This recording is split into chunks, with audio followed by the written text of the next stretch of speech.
पिछले विधानसभा चुनाव में भारतीय जनता पार्टी के हाथों करारी हार का सामना करने वाली समाजवादी पार्टी अब आगामी विधानसभा चुनावों में अपनी सियासी जमीन मजबूत करने में लगातार जुटी हुई है। बरेली से जुझारू और संघर्षशील नेता माने जाने वाले और समाजवादी पार्टी के लिए बेहद समर्पित अखिलेश यादव में बेहद ही श्रद्धा और विश्वास रखने वाले एक कर्मठ और जुझारू नेता प्रमोद यादव इस वक्त हमारे साथ मौजूद हैं। प्रमोद यादव अपने राजनीतिक कैरियर में बहुत संघर्षशील, मेहनती और कर्मठ शख्सियत माने जाते हैं। इनका जो राजनीतिक कैरियर है वो अब लगभग 18 साल का हो चुका है। अपने 18 साल के राजनीतिक कैरियर में इन्होंने समाजवादी पार्टी के प्रति ही अपनी हमेशा आस्था कायम रखी है और इन 18 वर्षों में प्रमोद यादव लगातार समाजवादी पार्टी के लिए ज़मीन से जुड़कर कार्य करते रहे, समाजवादी पार्टी को मजबूत करते रहे और समाजवादी पार्टी के लिए हमेशा बढ़ चढ़कर आगे आते रहे। हाल ही में जब किसानों को लेकर समाजवादी पार्टी का बरेली में कार्यक्रम हुआ, जो धरना प्रदर्शन था किसानों के समर्थन में, उसमें इनको बरेली के 4 थानों की पुलिस ने घर में ही कैद कर रखा था। ये इस बात का संकेत और प्रतीक है कि प्रमोद यादव की लोकप्रियता और उनकी जो समाजवादी पार्टी के प्रति जो जिम्मेदारी है वो कितनी बड़ी और कामयाब रही है। प्रमोद भाई, समाचार भारत टीवी में आपका स्वागत है। आप समाजवादी पार्टी में काफी लंबे समय से जुड़े हैं। आखिर समाजवादी पार्टी में ही आस्था क्यों है आपकी? देखिए, समाजवादी पार्टी की खास बात जो है वो ये है कि समाजवादी पार्टी जो कहती है उसको पूरा करती है और उसकी पार्टी में कथनी और करनी में कोई अंतर नहीं। जो कह दिया, जो बोल दिया, जो मैनिफेस्टो में कह दिया और बोल दिया, वो समाजवादी पार्टी ने करके दिखलाया है। इसके तमाम ऐसे उदाहरण हैं जो पिछले विधानसभा में माननीय नेताजी ने कहा, ये माननीय राष्ट्रीय अध्यक्ष जी ने कहा, वो उसको पूरा किया। बात करें समाजवादी पार्टी की, क्या लग रहा है इस बार समाजवादी पार्टी सरकार बना पाएगी?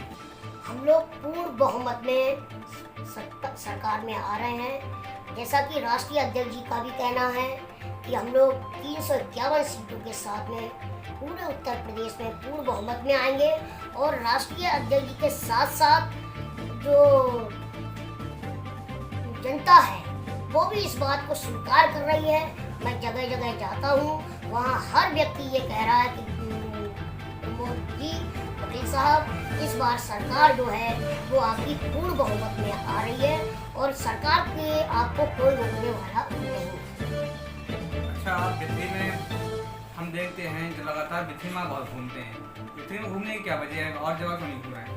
देखिए, राष्ट्रीय अध्यक्ष माननीय श्री अखिलेश यादव जी ने मुझे 2018 में बिथरी विधानसभा का मुझे प्रभारी बनाया।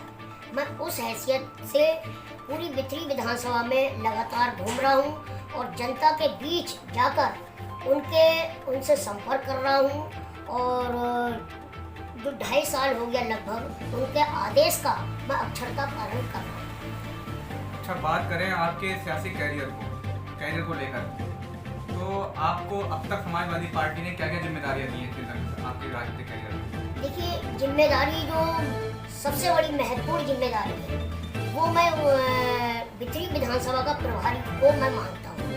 हालांकि मैं कई पदों पर रहा, महानगर में उपाध्यक्ष, इससे पहले अधिवक्ता सभा का मैं जिला अध्यक्ष भी रहा और मेन बॉडी में जिला सचिव भी रहा। लेकिन अब जो जिम्मेदारी मुझे मिली है, राष्ट्रीय अध्यक्ष माननीय श्री अखिलेश यादव जी ने दी है, वो बहुत बड़ी जिम्मेदारी है और बहुत बड़ी मेरे कंधे पर एक जिसको कहेंगे बहुत बड़ी जिम्मेदारी, मैं इसको मानते हुए और उसको आगे अग्रसर होगा। अच्छा, हम काफ़ी पिछले समय समाजवादी पार्टी को देख रहे हैं, तो कभी प्रभारी बनाने की परंपरा नहीं रही समाजवादी पार्टी की। आपकी बार आपको प्रभारी बनाया गया अपनी परंपरा से हट करके, लीग से हट करके कुछ अखिलेश जी ने अलग किया। तो ये प्रभारी बनाने का आखिर संकेत क्या माना जाए? देखिए, जितने भी प्रभारी बनते हैं, जैसा कि मैंने अपने कैरियर में देखा है या लोगों के माध्यम से मैंने सुना है, वो संगठन के हिसाब से प्रभारी बनाया। लोकल बॉडी में जो जिला अध्यक्ष होते हैं वो संगठनात्मक रूप से प्रभारी बनाए जाते हैं। जैसे हमारे बरेली जिले में 9 विधानसभा है, तो जिला स्तर से कहीं किसी का प्रभारी बना दिया, कहीं किसी का प्रभारी बना दिया। वो एक संगठन के हिसाब से प्रभारी बनाया जाता है। लेकिन ये आप बिल्कुल सही कह रहे हैं कि इस तरीके का प्रभारी जो बनाया है राष्ट्रीय अध्यक्ष जी ने, वो मुझे नहीं लगता कि बरेली में इससे पहले कोई बना हो। जहाँ तक मैं अपने अल्प ज्ञान के आधार पर ये बात कह रहा हूँ आपसे कि उससे पहले कभी किसी को बनाया हो, मुझे तो ये लगता कि मेरे को ही राष्ट्रीय अध्यक्ष ने पहला जो सौभाग्य मुझे मिला है वो क्या कहते हैं प्रभारी बनाने का। क्या मान के चलें, प्रभारी बना रहा है तो क्या प्रत्याशी भी बना जा सकते हैं? ये राष्ट्रीय अध्यक्ष जी के हाथ में है। राष्ट्रीय अध्यक्ष जी जो भी जिम्मेदारी देंगे वो क्या सोच रहे हैं, क्या उनका जैसा भी आदेश होगा उसका आदेश का मैं अक्षरता पालन करूँगा। प्रत्याशी अगर घोषित किया जाता है तो क्या आप इस कंडीशन में हैं, आप इतने योग्य हैं कि इसे संभाल सकते हैं?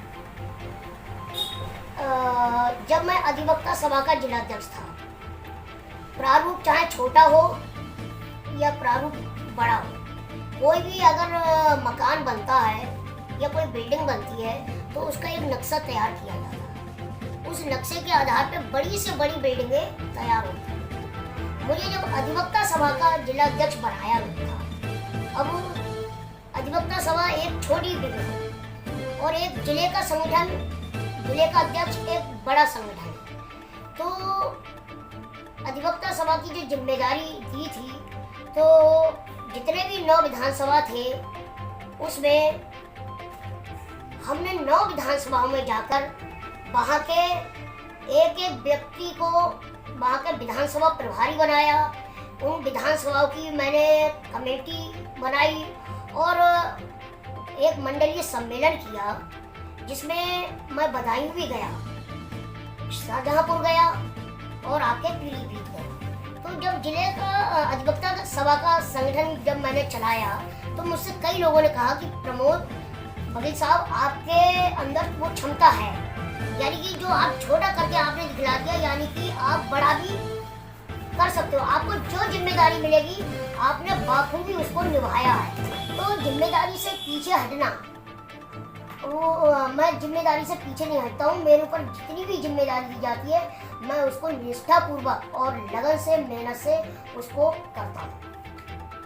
अगर हम बात करें तो समाजवादी पार्टी किन मुद्दों को लेकर के चुनाव लड़ने जा रही है? देखिए, मुद्दा एक तो महंगाई जो है, भारतीय जनता पार्टी ने जिस तरीके से पूरे उत्तर प्रदेश को गुमराह किया, जनता को गुमराह करने का कार्य किया। उन्होंने अच्छे दिन का सत्यवाद दिखाया।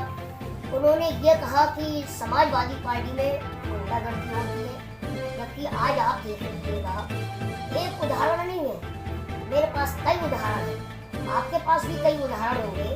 जैसा कि अभी जागेश्वर धाम में भी आपने देखा जिस तरीके से एक पुजारी को और बरेली के सांसद उनको गाली देते हैं, उनसे गाली गलौज करते हैं। आपने उनका चाल चरित्र और चेहरा भारतीय जनता पार्टी का देखा है और उन्होंने ये कहा था कि समाजवादी पार्टी को हटाकर बीजेपी को लेकर आए, लेकिन बीजेपी ने 4.5 साल में कुछ भी नहीं किया है। जितना भ्रष्टाचार भारतीय जनता पार्टी में है, जितनी बेरोजगारी भारतीय जनता पार्टी में है, उतना वो कभी भी नहीं रहा। आज जनता पूरी तरीके से त्राही कर रही है। चाहे आप जिला पंचायत चुनाव में ले लीजिए, एक जिला पंचायत का जो प्रस्तावक था, उस महिला के सरेआम साड़ी खींचने का काम किया जाता है। ये चरम सीमा पर, ऐसा कभी नहीं हुआ। आप छोटा सा जवाब चाहूँगा। अखिलेश जी गाहे बगाहे जब बरेली आते रहते हैं तो आपको अक्सर अखिलेश जी के साथ आपकी फोटो वायरल होने को मिलेगी, चाहे अखबार हो चाहे सोशल मीडिया हो। अखिलेश जी से क्या रिश्ता है आपका, कैसे इतनी करीबी है? मैं एक कार्यकर्ता हूँ, बहुत छोटा सा कार्यकर्ता हूँ, वो मेरे राष्ट्रीय अध्यक्ष जी हैं। और मेरी कार्यशैली को देखकर मेरे जितने भी मैं आंदोलन में बढ़ चढ़कर हिस्सा लेता हूँ उसको उन्होंने कहीं देखा होगा, उस चीज़ को परखा होगा। और कितना मैं सक्रिय रहता हूँ उसको उन्होंने देखा होगा। और वो हर शख्स उस शख्स को प्रेम करते हैं, वो हर उस शख्स को स्नेह देते हैं जो पार्टी के प्रति समर्पित हो, वो जो पार्टी के जिम्मेदारी को समझता हो। राष्ट्रीय अध्यक्ष जी के वो हर व्यक्ति करीब है जो राष्ट्रीय अध्यक्ष जी के कार्य को प्रचारित कर रहा है, जो राष्ट्रीय अध्यक्ष जी के कार्य को प्रसारित कर रहा है। तो हर व्यक्ति राष्ट्रीय अध्यक्ष जी का करीब है।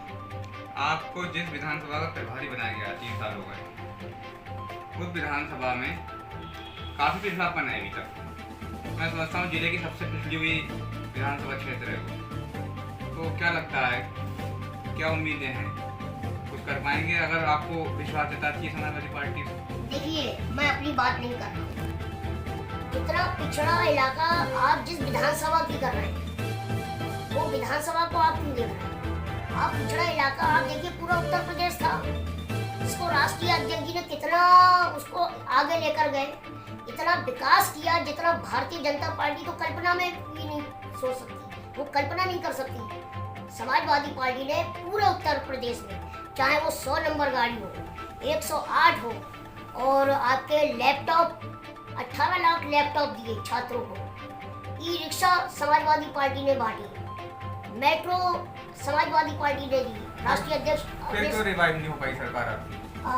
अब वो परिस्थिति जनता ने स्वीकार नहीं किया। हो सकता है आप गिनवा रहे हैं, जनता ने क्यों नकार दिया? हो सकता है जनता ने स्वीकार नहीं किया, लेकिन अब वो जनता, वही जनता जिसने अस्वीकार करा, वही जनता अब कह रही है कि नहीं, हमसे बहुत बड़ी भूल हो गई।